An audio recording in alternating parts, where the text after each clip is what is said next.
Hello, everyone. It's good to see you virtually. I know I've seen some of your faces before when I've come to present in person. And here we are 2 years later, still doing it this way. There's a lot of information about the 1950 census that I'm going to share with you. And maybe you've already gone out there to kind of explore, but the reveal of this census is going to be a lot different than the 1940 census was in many ways. And so I guess what I want to start with is, do you guys have specific questions about it? Because the census is voluminous. So I thought, well, maybe I can ask you if you have anything, and if so, you could either type them into the chat or you could just speak them out loud. And that way I can cover things that are pressing.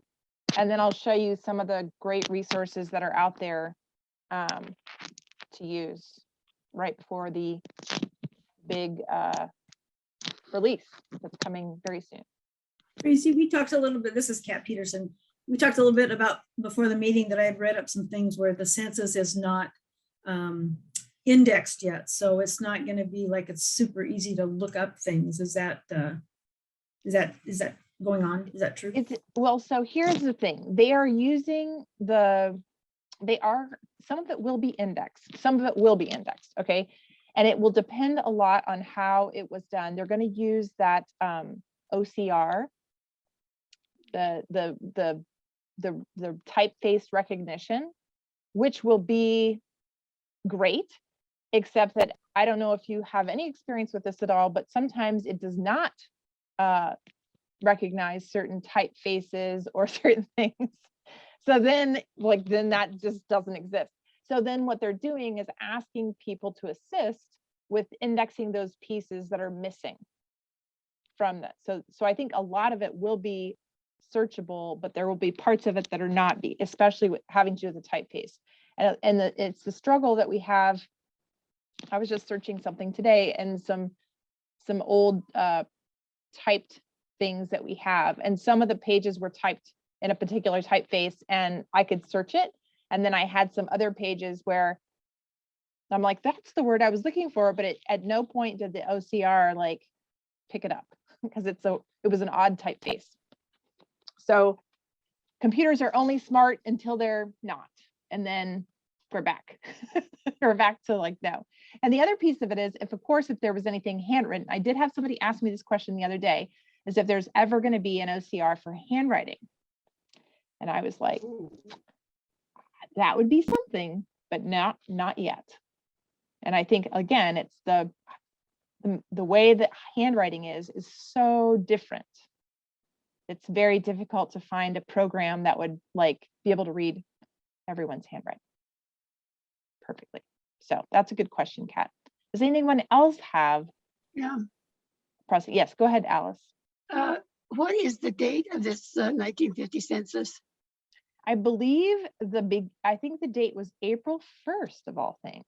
Oh, okay. 1950. Yeah, April okay. Fool's Day. Yeah.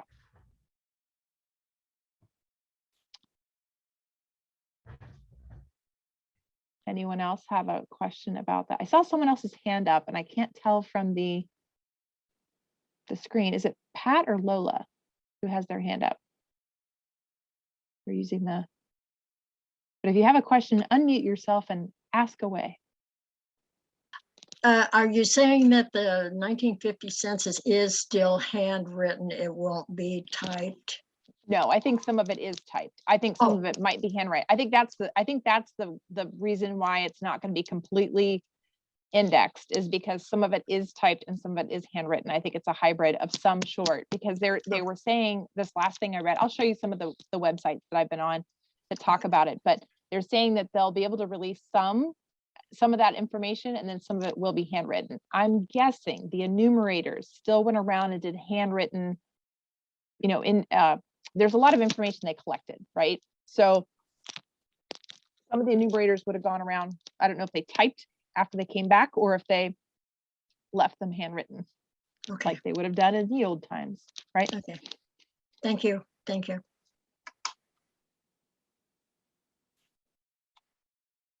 Anyone else have another pressing question before I show? Go ahead, Linda. I see your hand if you want to unmute yourself. Yes.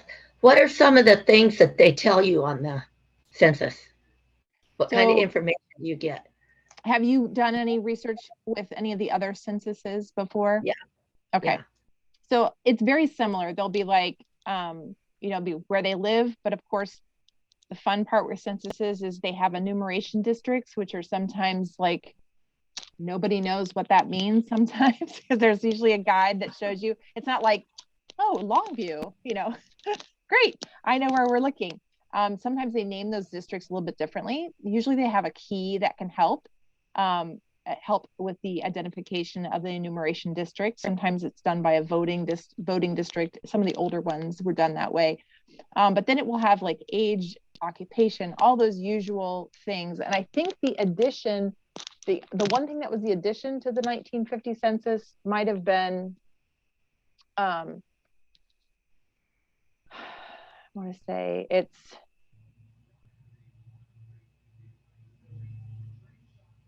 I think they were collecting a little bit of extra information, and I can't remember right now what the additional information is, but there's a really cool resource I'll share with you that shows you some of the different things that they were collecting at that time, because every year they like to improve upon the information they found the year before, and they tried to figure out what might be more useful to know. Were they still doing it door by door in 1950? Yeah. Or did they send something out in the mail? I think they were still going door by door. Yeah, they were.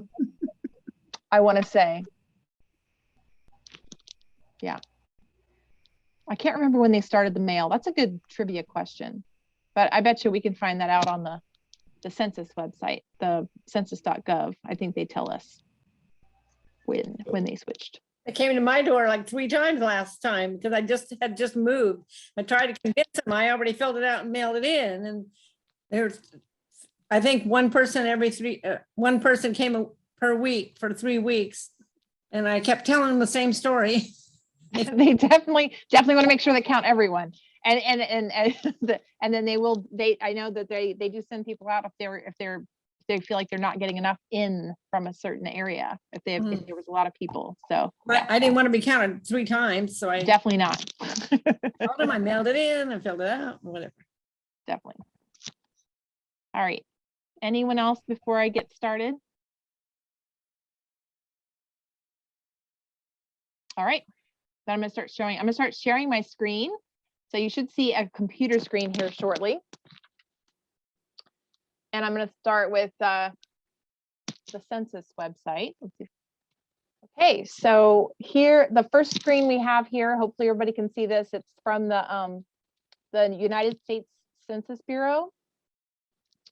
And like I said, you don't have to memorize the links or anything, because I sent along links to Kat and Connie, and they'll get look those out to you. But basically, this is kind of like from the United States Census Bureau.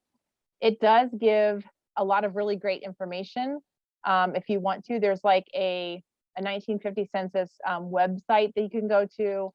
There's the type of records webpage, and then there's some stuff about the 1940 release, which kind of, if you want to go back and revisit that.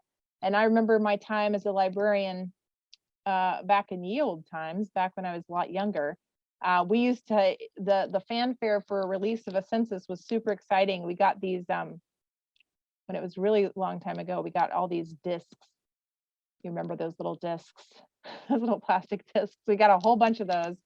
We also got I think even older, we got a bunch of microfiche that had a bunch of records on them, that whenever we would get them, and then people would come in and view those when they were doing their research for the census. So we've come a long way as far as how this census is going to come out. But there's a lot of information here, including stuff about the census blogs.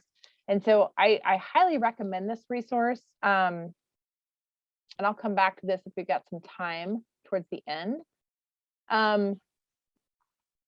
The other one that's really important is the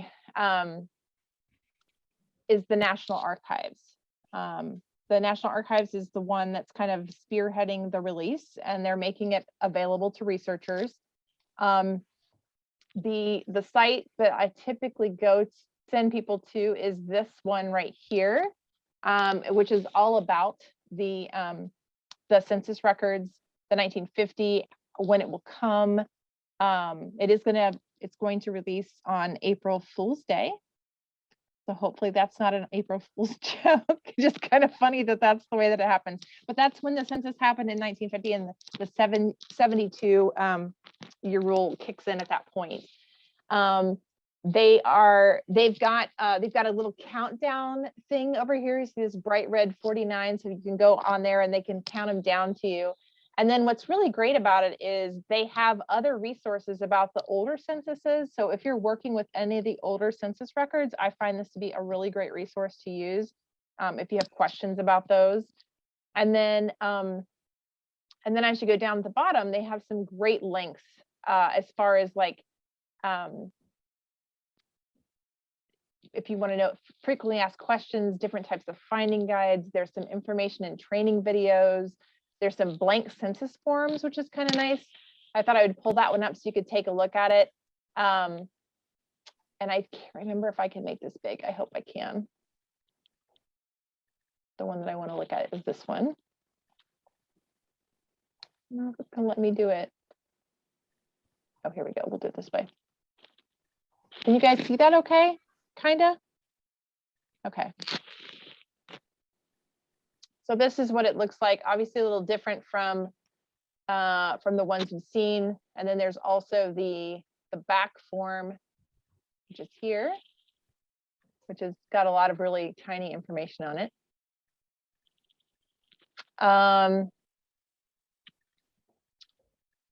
And then they have some additional ones. So it gives all the different types. Sorry, I'll scroll back up at the top. The other thing that I really want to highlight is the fact that they, so as you know, the National Archives has been closed to the public since COVID began. And so that people have had a difficult time doing research with them, but they created this really amazing resource for people to use. And it's kind of set up in a way that, like, if you have similar questions as other people, it will pop up. And I want to feature that today. I'm actually a guest responder to some of the questions that come across this, and it's called History Hub. They talk a little bit about it down here at the bottom of the resource here on the 1950 census, but I'm going to take you to that page as well, just so you can see it. And let me see if I can get myself to that spot without. There we go. So I can see it. There we go. So this is History Hub. And the way this works is you can type in any kind of question and it will, and you can see if anybody else has ever asked that same kind of question. And then if they haven't, you can pose the question to the group. The other cool thing is if you're very knowledgeable about lots of different types of records and you want to be a community archivist, you can also sign up for an account and help answer questions, because this is kind of a group thing. And I don't know if you've ever used, I don't know how many of you guys have a Mac computer, but it kind of works like Apple support, where all the questions kind of get gathered together in a way that makes it really simple to find the answers. And they did a series of blog posts about the 1950 census. And these are really amazing because it goes through all the different types of questions that are being asked about the 1950 census. And I thought, well, this is a great resource to share with everybody, because if you have a question, chances are it's been answered already on this resource called the History Hub. So for instance, it has things about quick reference cards, how the census forms and procedures were developed, how many people it takes to like make this reveal come out, the field numeration procedures. I mean, just all sorts of all the different types of forms, people who attended instructor classes. There's something about the differences between the 1940 and the 1950 census, but they've been actually working on like putting out all this information to kind of build up to the point of the big reveal on April 1st.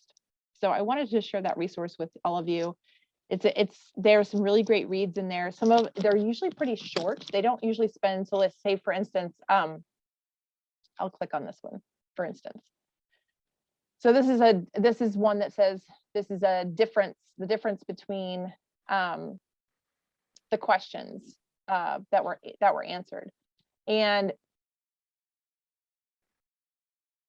this is kind of like in 1940, these are all the things they asked.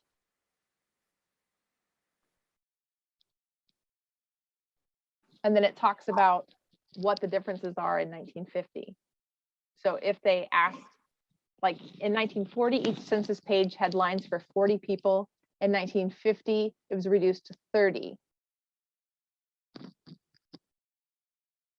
So there's just all the things you probably didn't know you wanted to know about the census, you would find here.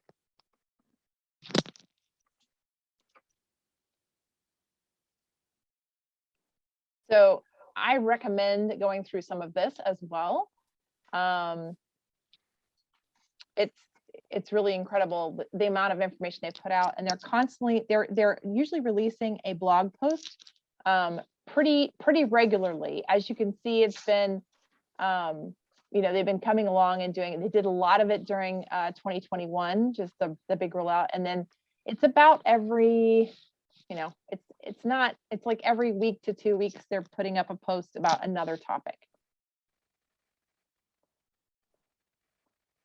Actually, this Dr. Schreirock's post, he actually has a website that's really good about the 1950 census. I did not include that in my list of resources, but if you click on him, and they may have even cited him at the end of his article, he's got a website that talks a lot about the 1950 census in great detail as well.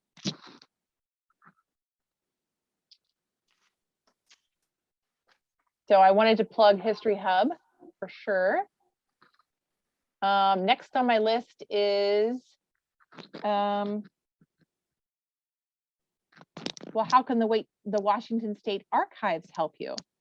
So we have a couple different places you can go. So a lot of times when people get the census information, this at least puts their person in a place in time, and then they want to go and do additional research. So for instance, I was working with a researcher towards the end of last year, and she had a gentleman who had never been married. He didn't own property. He, and when you're not married and you don't own property, how do you find where he is, or how do you find him at all, right? And this was in the late 1800s, early 1900s. I think he ended up dying in like 1938. But she kind of tracked him with the census from place to place, and he spent a lot of time, and that's census is kind of where they placed him. And then she was able to, from the census, figure out, well, where did he live because of the enumeration pages? Where did he work?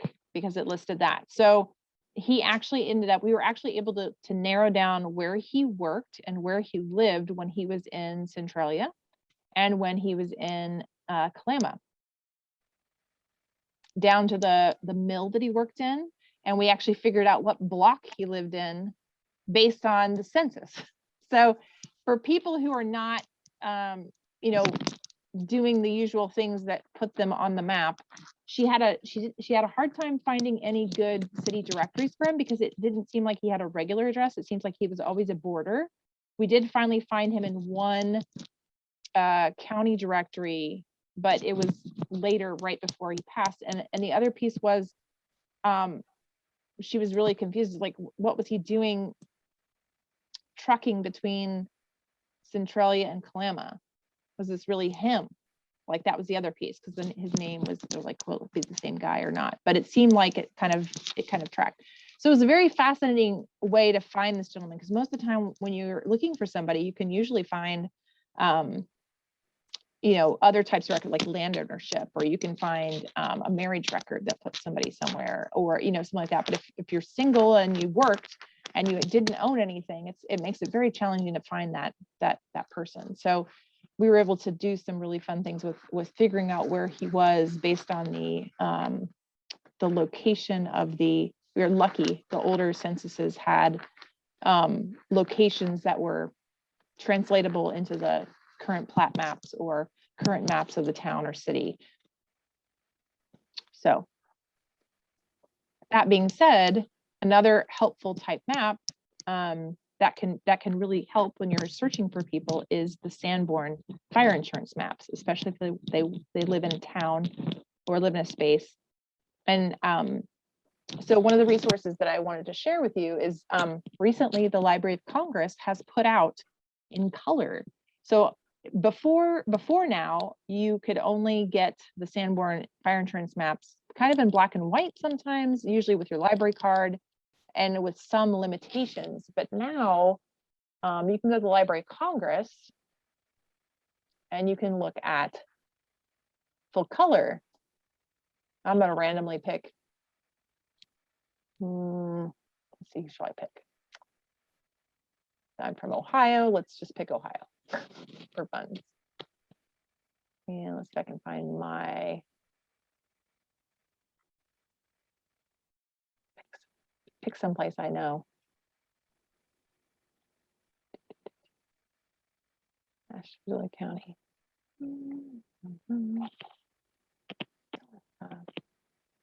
Franklin County. And let's look at Canal Winchester.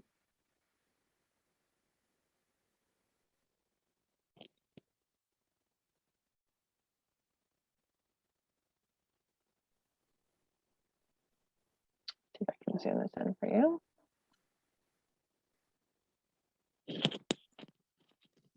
So fire insurance maps. How many of you guys have used those before? Of course, I can't see you all right now since I'm sharing my screen. Let me do this. Let me stop sharing my screen for a minute so I can see everybody. And a show of hands, how many of you have used fire insurance maps before? You got it. You got at least one. Hooray, they're fun. Aren't they fun?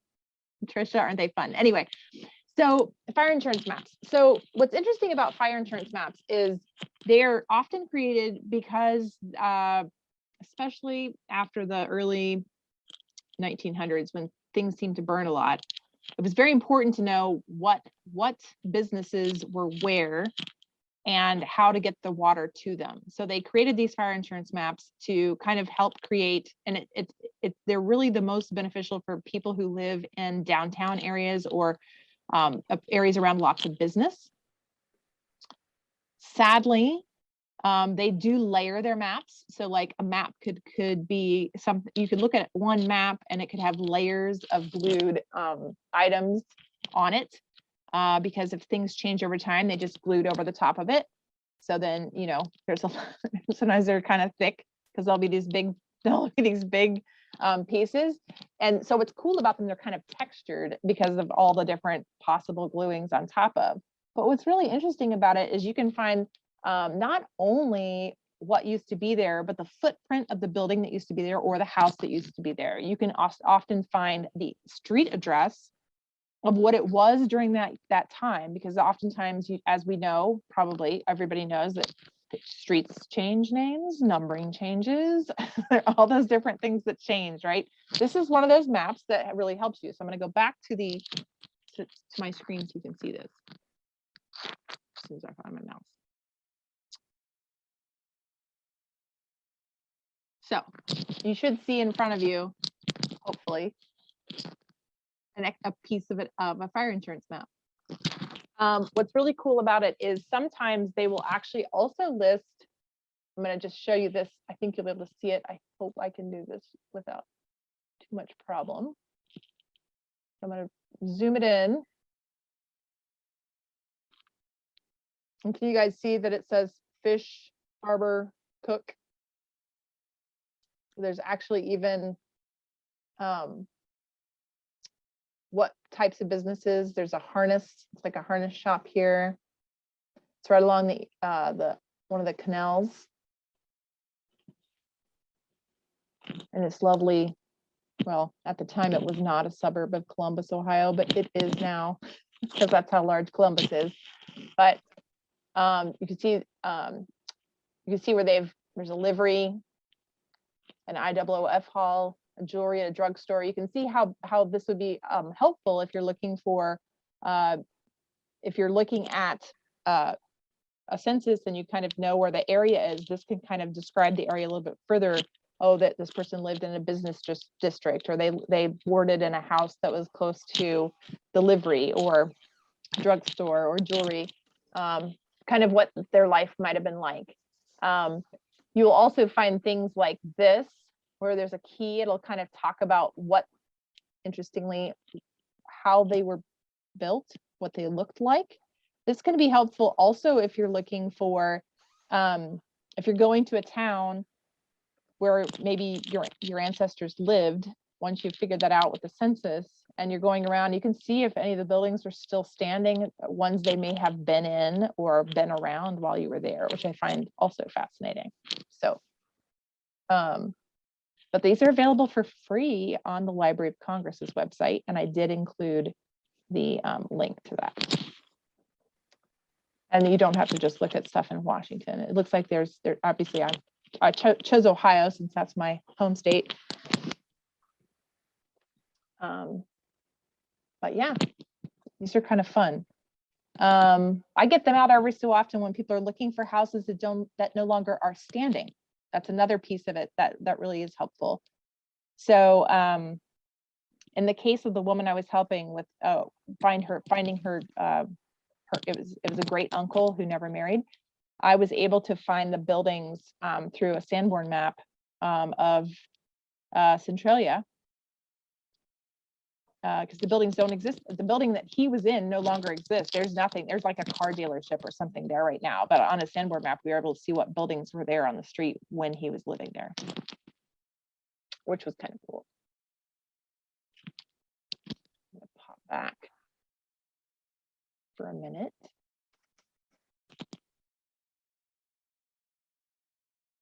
Any questions so far? Interesting, not so interesting? Yes, Connie. The year span for the maps and how far back and how current do they go? They are usually, the funny part about the current thing is, or how old they are, is that sometimes they were started in a particular year and then they just glued over top of them in perpetuity. So that's the fun part about it. But I would say that most of these Sanborn maps, I'm trying to think about it. Sometimes they were originally created in like 1895, 1896, and then they can cover up to the 1950s or 60s. And they can have all of that in one map, just all the layered. Currently here at the archives, we have one from Vancouver, Washington. We have one from Olympia, and we have one from Aberdeen. Usually you find them in libraries if they exist. And what's really cool about it is the Library of Congress tried to collect as many as possible and get them imaged and get them up so people can use them. Once you use census records to find your person, another thing you can use to find a little bit more records about them is our digital archives. So I'm going to show that to you real quick. How many of you have used the Washington State Digital Archives for research? A few of you have. Oh, a lot more of you have. Awesome. Thank you. And we continue to put records up. The really cool thing that's happening right now is a lot more vital records are going up right now. So a lot of the death records. So they at the beginning of last year, they started, they changed the law a little bit and they started releasing birth records 100 years for 100 years. And then I think it's a 25 years death, marriage, and divorce. And they've been in the process, the arduous process of putting all those records up on the digital archives. And it's been quite the journey. We're getting ready to release some delayed births. They're going to go up. They're in the process. They would need to be indexed before they go up, but we're going to release them to our scribe members so they can start working on getting those indexed and put up. But let me take you to the digital archives here, and I'll show you around a little bit. Also, if you want to look at older indexes, older censuses, you can look at those here. And a lot of people use them here in Washington. They took censuses a lot. They took a lot of censuses before we even became a state, because they were trying to track how many people were where and when, so they could, so we would be eligible for statehood with the amount of our population. So this is the digital archives. And if you Google us, it's Washington State Digital Archives. We're the first thing that pops up. And again, I've sent the link along to Kat and Connie. They can send that out to you. But here is our main search page. The best way to search this is actually by name. So you could find somebody in here.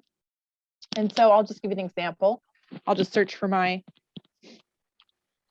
grandfather, who I know is here, because even though he's from Iowa, he got married here in the state of Washington. Who knew? So here's my grandfather and grandmother's marriage certificate. You just pulled it up by name. A couple of clicks later, here we are, right?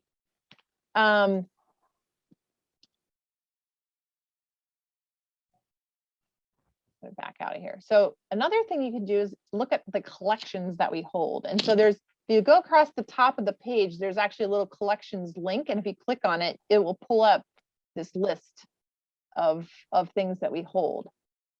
And so I'm going to show the census records we hold. These are a lot older, but if you go to the census records, our oldest is from 1847. And those were the Lewis County heads of household at the time, that were collected by the Lewis County Territorial Auditor. And it's a pretty, I might be able to show you a picture of what it looks like. No, I can't. They just indexed it. They didn't put an image up. But anyway, there's a list of all the heads of household. A lot of our census records are just transcribed. The originals are still here. They didn't put the image up with it. This was early on, but as you can see, it starts in 1847 and then it goes forward, and you'll see that many of the counties, the 1860 federal census is on here, the 1870 federal census is on here, and then it goes quite a ways. And they were taking censuses pretty much every 2 years in the state of Washington for a while. I mean, in the territory of Washington for a while before they became a state.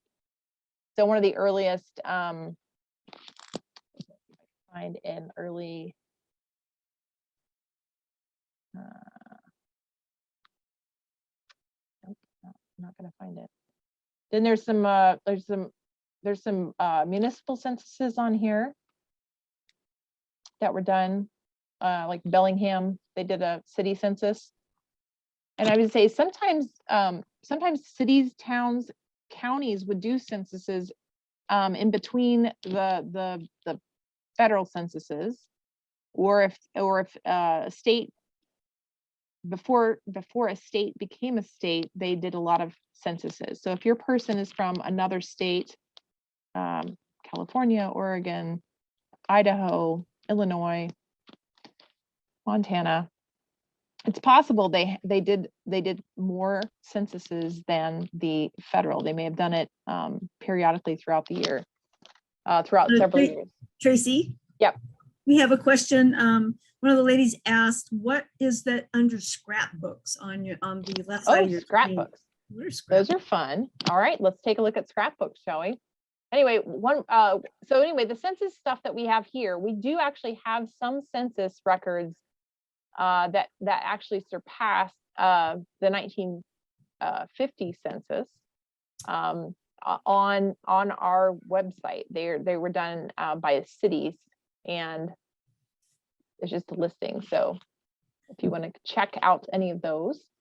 So the scrapbooks are primarily Governor Dan Evans, with a few exceptions. So Governor Dan Evans, his scrapbook collection was done as a test subject for digitizing scrapbooks.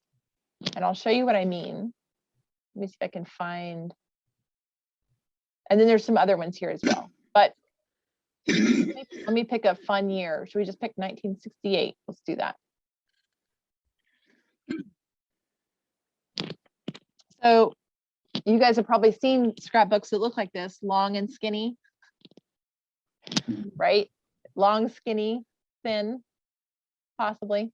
I don't know. Anyway, that was the spine. There's the cover. And basically, you can look at this just like you're looking at a scrapbook. Wow. And so what they did is they took a picture of the page. You can see that like this one, and then if there was something that opened, they would open it up and they would do it. And you'll see there's something in that one they opened. They opened some images. Oh, So basically you can flip right through this scrapbook just as if you had it in front of you. And they just took a picture of each page, right? Or each piece on the page. And a lot of people really enjoy looking at the scrapbooks this way. Because you know, scrapbooks can be kind of tricky. Both preservation long, because yeah, things start crumbling apart or whatever. I was looking at a scrapbook today, actually, from the insurance commissioner's office from 1940. And somebody used some very interesting glue to glue the newspaper down. No one's ever getting that stuff off. And it bled through. So some of them you can't really read, but you know. But anyway, so this is the scrapbook. This is one example of the scrapbooks we have. There's actually, let me go back to the scrapbook collection. There's actually some interesting ones. So there's the couple of other ones. There's a Camp Walter C. Lee field training scrapbook from 1921, which is an older one. There's an old Clark County wanted posters scrapbook. Apparently the Clark County Sheriff was collecting wanted posters from all over the United States. It's a very interesting collection. There's the Grand Coulee Dam Columbia Basin scrapbook that was made. There's a Mount Vernon, Washington site, Pacific Northwest branch home for disabled volunteer soldiers. There's actually the SeaTac scrapbook, and then some of Dan Evans's time as a senator. And it's interesting because all these are pretty much done the same way. You can search for them, or you can browse. You can just look at it like a scrapbook. So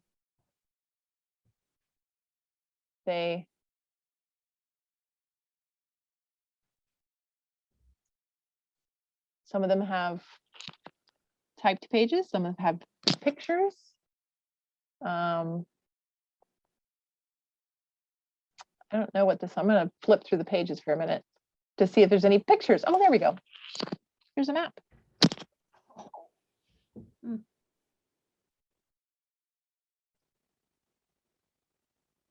They were going to build a site. This is a panoramic. That's impressive. Panoramic picture of the site.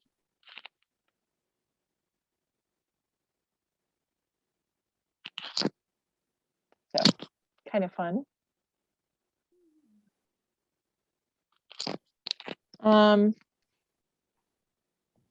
Finished, and then there's a couple other things I want to show you on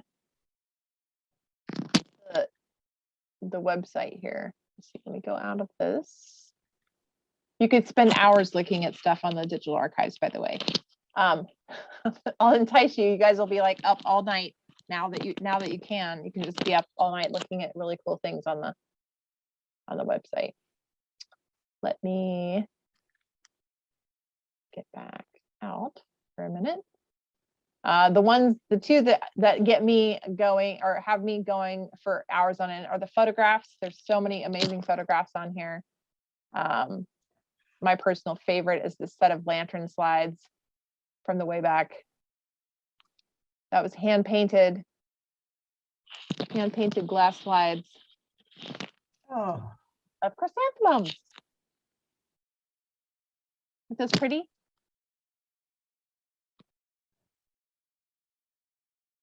wow, hand painted. Yeah, there's some really good ones in here. Like, let's see, like here's another one that's that's there, hand painted.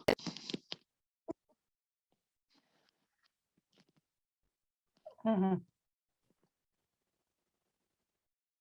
All right. Let me get us to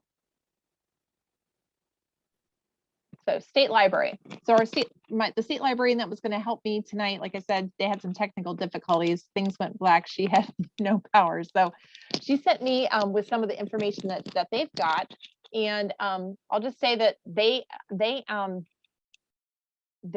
a place where you can go if you want to do an Ask a Librarian. They have a link, and there's a link that I've sent along where you can email a form in to the librarian. They actually have a live chat sometimes, so you can get online and chat with them. Their collections are incredible. They've got some great genealogy resources, which I will pull up here real quick, maybe. Hopefully it will do it. And so they're putting a lot more of the newspapers up, Washington newspapers. Some of them are up on Library of Congress, but they've been actually working on digitizing newspapers, and there's some great links on their pages, as well as they have some phone directories. So they collect phone directories from all over the state of Washington. So if you're looking for specific addresses or things like that, this is a good resource for that as well. And I think that pretty much sums up everything I was going to share with you. I'll come back to the regular screen and see if you guys have any additional questions for me. Is there some pressing thing that you were like, oh, she did not talk about that, I need to know? Let me know.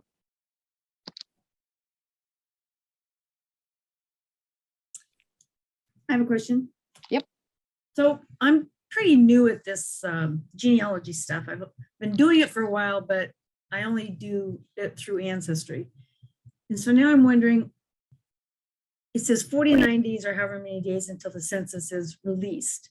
So we could go to the live. So how would I go look that up? And you're saying that there's going to be information added on a regular basis as they get more things indexed, right?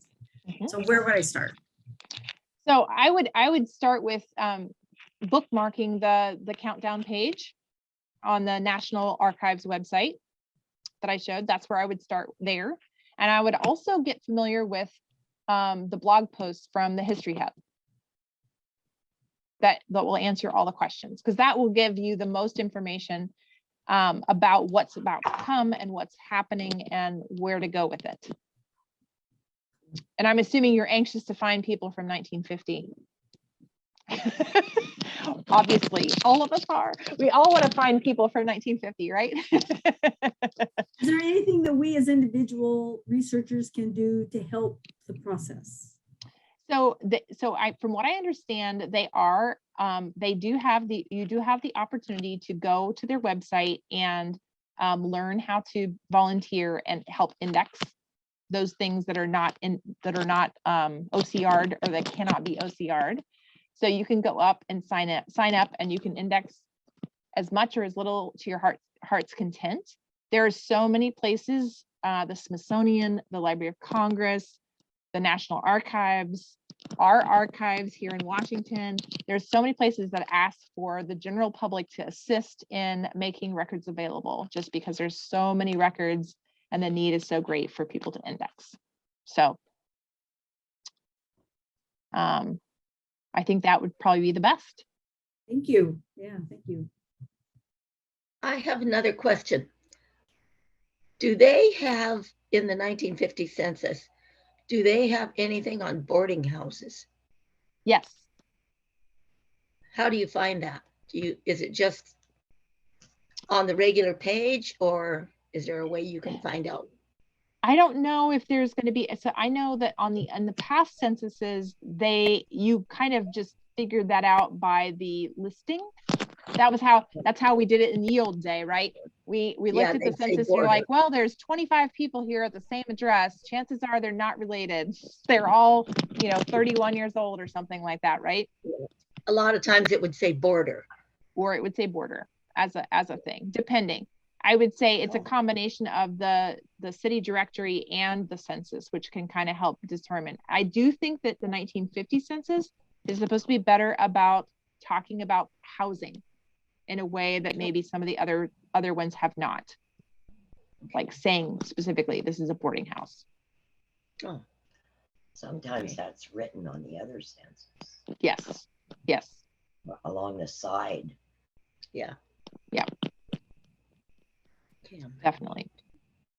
Tracy, Pat asked you a question. She said, is the Washington State Library digitizing newspapers that are not currently digitized? Because you mentioned that they were digitizing them. Yes, they are.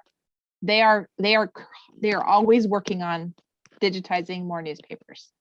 And they've been working with different places to see what they can digitize. Their titles are constantly changing. And I can't remember if,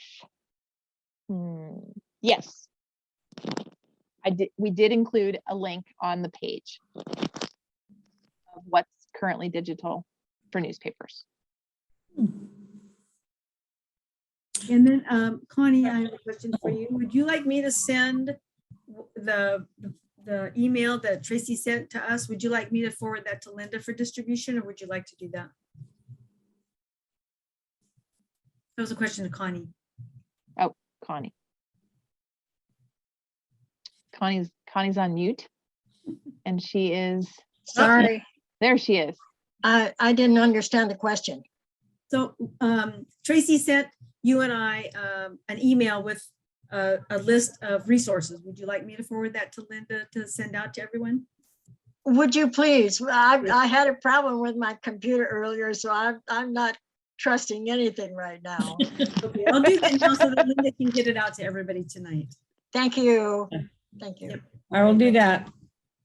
I have a question about at the Washington Archives about railroad records. Railroad records. So what type of railroad records are you looking for? Well, in Eastern Washington, whatever railroad went, I think I've been told what it was, but I don't remember. Whatever railroad company went east to west. A few My of them did. grandfather worked for one. Okay. So depending on which one it is, there's an amazing railroad archive that it's located in Burien, Washington. That's where I grew up. It's an amazing collection. I want to say it's primarily, you know what, I'll cheat. I'll look real quick and see. At the Burien Library? No, they're their own. It's a Pacific Northwest Railroad archive. Really? Yes. And it has got they started small and they've been growing. I helped do an assessment back when I was a student of their collections. They actually had some collections in Clay Elum and they had the rest of them in Burien. And they have been starting to put things online, and they do field questions. And they're just one of many railroad archives that are around here. At the Washington State Archive, we do have some railroad records, but they're mostly about the business itself. So like if they would have filed a business report or something like that, or if they owned land. And then we do have some tax assessments from the Department of Revenue, and they're giant maps of the line all the way across the state. Well, then, he was I don't know what his title was, but he was a section, he was in charge of a section, in charge of a crew on the section of the railroad to keep it clean and, so there are no fires and all that stuff. But I would recommend one contacting day the he people. caught a robber because he knew the land, he knew the area, and the guy robbed a bank or something. And this is probably in the early 30s or something. And so he had apparently grabbed a stick and found the guy and poked him in the back and walked him back to town, and rest is Tracy? Yeah. Would the logging railroads be included in those Pacific Northwest rail companies? I don't know. I know we have some of the companies here that like the articles of incorporation or the different like little like at least those articles of incorporation here for a lot of those early railroad or logging railroad companies. But if they got bought out by a larger, so some of them got bought out by larger Right. railroads, right? And so then their records would still be with the larger railroad, because a lot of the railroads themselves have their own archive, right? Milwaukee, Northern Pacific, etc. But this Burien archive could help connect, like if you want more specific records than just whether or not the business existed, I'd be able to help with, like if you're looking for like, Port Townsend, rail and electric or something like that, I could find that business for you. Okay. Yeah, you can Thank you. always email me and I can Thank you. direct you to the right place. In fact, that's the other thing I wanted to say. Everybody, if you have your pencil and paper, or even if you don't, I sent this on that list. If you just email me research@sos.wa.gov, I put that on the sheet. Just say, attention, Tracy, and say, Tracy, I have this question. It doesn't matter if it has nothing to do with what we have or not. I will get you connected to the right place. Thank you very much. Thank you. yeah. Yes, thank you. Thank you. I have a question for you. Yes. Okay. Like way back when you had to have a code to put in to the National Archives, when you used to research the National Archives in Seattle. Now you don't have to put that in, just put the name in. Is that correct? As That's all you far have as to do. I know, you will not have to, I can't remember if SoundX is still going to be a thing or not. That's what I can't remember. I know SoundX is usually a thing for the older stuff. Yeah. But I don't remember if I've read anything about SoundX in the 1956 census or not. But I think you should be able to find that out on one of the resources I sent, because I know they were talking about what's different, and I think the naming is slightly different.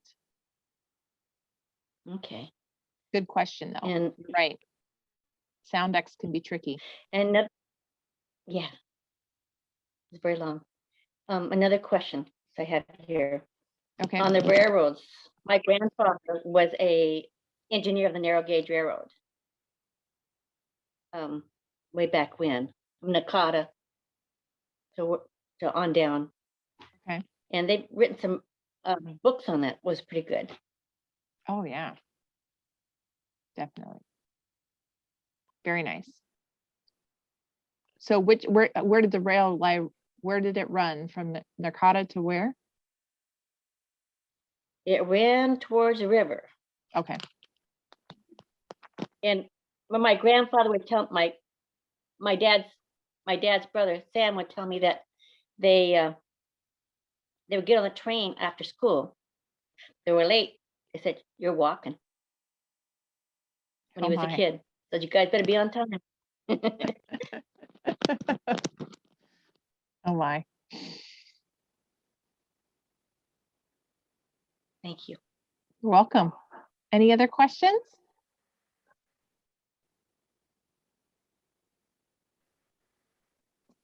All right. Well, we did it, everyone. We talked about the census. We showed you a bunch of resources. Hopefully you guys will go forth, and when April 1st rolls around, we'll see what's there.